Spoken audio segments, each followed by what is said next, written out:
नमस्कार. दुपारचे 2 वाजतायत. बुलेटिनमध्ये तुम्हा सर्वांचं स्वागत. मी कल्याणी दीक्षित. अमेरिका आणि इस्रायलच्या संयुक्त कारवाईमध्ये खामेनींचा मृत्यू झाला. इराणचे सर्वोच्च नेते खामेनी होते. त्यांचा या हल्ल्यामध्ये मृत्यू झाला. इराणच्या वृत्तवाहिनीने याला दुजोरा दिला. आता इराणमध्ये 40 दिवसांचा दुखवटा जाहीर करण्यात आला. आयतुल्ला खामेनी यांच्या कार्यालयावर क्षेपणास्त्र डागण्यात आले तेव्हा ते कार्यालयातच होते अशी माहिती होती. इस्रायली हल्ल्यामध्ये 7 इराणच्या कमांडर्सचा सुद्धा मृत्यू झाला. खामेनींच्या घरातल्या 4 जणांचा देखील मृत्यू झाल्याची माहिती. ये बहुत बड़ा हादसा है। ये हमारे और आपके जहन में चल रहा है कि ये लड़ रहे हैं मुसलमानों के लिए, शियत के लिए। नहीं, ये पूरी इंसानियत के लिए लड़ रहे थे। जहाँ कहीं भी कमज़ोर हैं, ज़ईफ़ हैं, जिन पे जुल्म किया जा रहा है, इनको दबाया जा रहा है, उनके हक़ में तन्हा एक शख्स बोलने वाला था जिसका नाम सैयद अली ख़ामेनी है।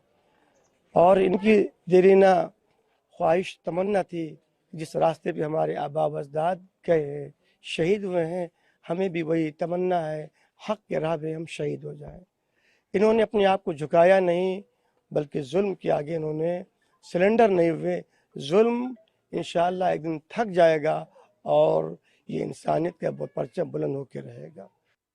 इराणनं अधिकृतरित्या जरी पुष्टी केलेली नसली तरी डोनाल्ड ट्रम्प यांनी ट्रूथ सोशल प्लॅटफॉर्मवर घोषणा केलेली आहे, अली खामेनी इज डेड.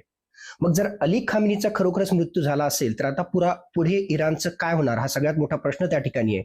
पुन्हा एकदा धर्माधिष्ठित राजसत्तेच्या अनुसार अली खामेनी यांनी त्यांचा जो सक्सेशन प्लॅन म्हणजे त्यांचे वारसदार कोण असणार आहे याविषयीचा जो बंदोबस्त करून ठेवलेला आहे तो अंमलात येणार का? दुसऱ्या बाजूला खऱ्या अर्थानं आता अली खामेनी मृत्यू पावल्यानंतर तिथे डेमोक्रेटिकली इलेक्टेड म्हणजे लोकांनी निवडून दिलेलं सरकार येणार किंवा राजेशाही पुन्हा प्रस्थापित होणार, हे वेगवेगळ्या प्रकारचे प्रश्न इराणच्या जनतेसमोर आहेत. जर अली खामेनी हे मृत्यू त्यांचा त्या ठिकाणी झाला असेल, मागच्या काही दिवसांमध्येच त्याला या प्रकारचं इंडिकेशन होतं, म्हणूनच त्यांनी त्यांचा सक्सेशन प्लॅन त्या ठिकाणी तयार केला होता की माझ्या मृत्यूनंतर मुळातच इराणच्या धर्माधिष्ठित राजसत्तेच्या कॉन्स्टिट्यूशनच्या अनुसार, त्यांच्या नियमांच्या अनुसार कशा प्रकारे त्यांचा वारसदार निवडला जाईल. काउन्सिल ऑफ एक्सपर्ट्स म्हणजेच मौलवींची सभा, ही मौलवींची सभा आणि हे एक्सपर्ट त्यांचा वारसदार त्या ठिकाणी निवडण्यासाठी मदत करणार आहेत. दरम्यान खामेनींचा मृत्यू कसा झाला यावर सुद्धा एक नजर टाकूयात.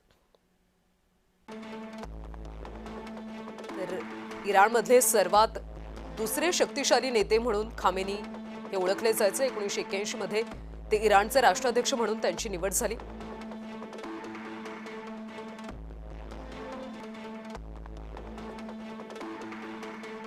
(1989) पासून सत्तेच्या सर्वोच्च पदावर विराजमान होते. शाह राजवटी विरुद्ध त्यांनी प्रदीर्घ काळ संघर्ष केला. इस्लामिक क्रांतीनंतर देशाचे प्रमुख म्हणून त्यांची निवड झाली.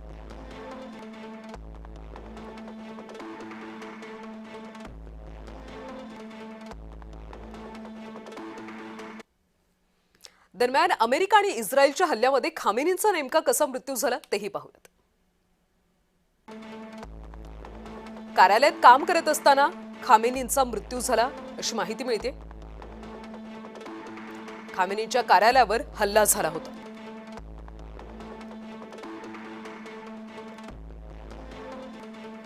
खामेनींचा एका मोठ्या स्फोटामध्ये मृत्यू झाला.